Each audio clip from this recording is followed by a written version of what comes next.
Hey everyone, in this video I'll show you how to analyze Instagram insights to improve content strategy. Let's get started. First, go to your profile, then tap the three lines in the top right corner, then select the Creator Tools and Insights. Here you'll see an overview of account reach, engaged audience, and content performance. Then, check your reach and impressions. This tells you how many people are seeing your content versus how often. If reach is low, try posting at different times or using trending formats.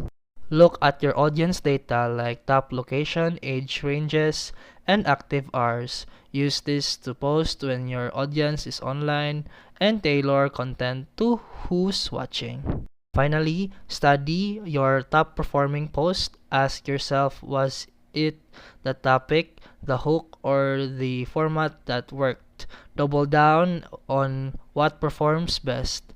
By checking insights regularly, you'll stop guessing and start creating content that actually works. And that's it for today's video. If you found this helpful, please like and subscribe for more videos. See you in the next one.